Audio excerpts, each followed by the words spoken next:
La gestation pour autrui est une pratique sociale de procréation. La mère porteuse est inséminée par des embryons, puis tombe enceinte.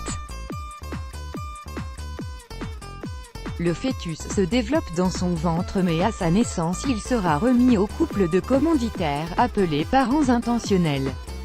Telle est l'histoire de cette mère porteuse qui est tombée enceinte en même temps que sa grossesse, GPA, en cours. Interdite en France, prise en charge en Israël, dérégulée en Asie du Sud-Est, les pratiques en matière de gestation pour autrui sont très variées selon les pays. Néanmoins, cette technique de procréation médicalement assistée se présente comme une solution pour les couples souffrant de certains problèmes de fertilité. Un phénomène extrêmement rare qui entraîne une double grossesse. Jessica Allen, 31 ans, avait accepté d'être une mère porteuse pour un couple chinois, mais quelque chose de vraiment étrange s'est passé qu'elle n'avait pas imaginé arriver. Jessica, originaire de Perris, en Californie, avait rencontré le couple chinois à travers une agence de gestation pour autrui. Le processus de maternité de substitution a été lancé très rapidement et en avril 2016, les médecins ont utilisé la procédure de FIV, fécondation in vitro, pour implanter l'embryon dans l'utérus de Jessica. Jessica est tout de suite tombée enceinte, mais au cours de sa 6e semaine de grossesse, elle a appris qu'elle portait un deuxième bébé. Cette mère porteuse pensait que l'embryon du couple s'était scindé en deux pour former des jumeaux. Mais le choc ne s'est pas arrêté là pour Jessica. Un mois après avoir donné naissance aux 2 bébés, elle a constaté que les jumeaux n'étaient pas identiques du tout. La maman a remarqué que les 2 bébés avaient l'air radicalement différents. Ces doutes ont été confirmés après le test ADN qui a révélé qu'un bébé était l'enfant du couple chinois tandis que l'autre était le propre bébé de Jessica. Il s'est avéré qu'il s'agissait de ce que l'on appelle la superfétation, un phénomène assez rare, seulement 10 cas répertoriés dans la littérature médicale. C'est l'apparition d'une nouvelle grossesse dans un utérus qui contient déjà une grossesse en développement.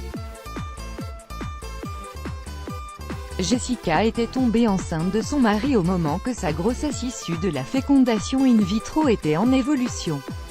Qu'est-ce que la superfétation? La superfétation est une grossesse rare dans laquelle une femme tombe enceinte alors qu'elle porte déjà un enfant dans son ventre. Dans le cas d'une grossesse normale, de nombreux processus biologiques interviennent qui empêchent une femme de tomber enceinte une deuxième fois pendant la grossesse en cours.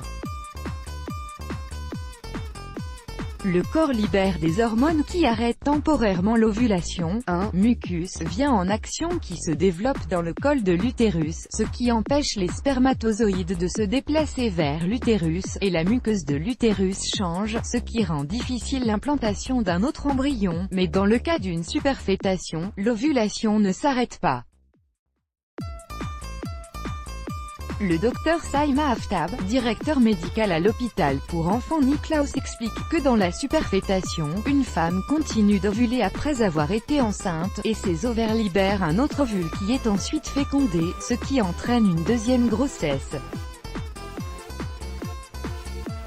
Il est important de noter qu'avec la superfétation, les 2 fœtus ont des âges gestationnels différents.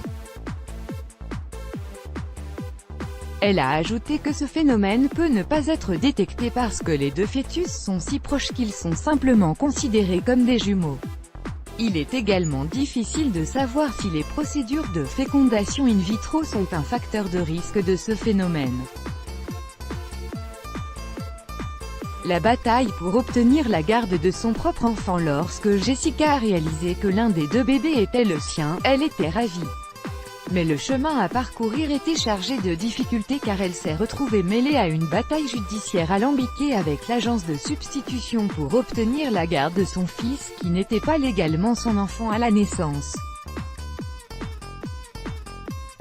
Jessica a refusé de donner son propre fils à l'agence pour le faire adopter. C'est ainsi que l'agence Omega Family Global a exigé $18 000 en guise d'indemnisation.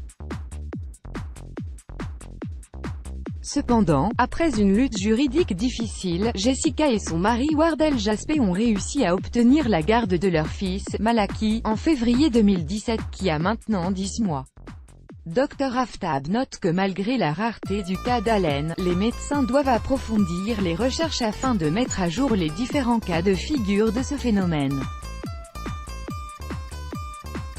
Ainsi les prochains cas seront faciles à détecter et à prendre en charge. Les organisations de mères porteuses doivent aussi prendre en considération ce phénomène pour éviter d'avoir recours au tribunal le cas échéant. Let's block ADS, why?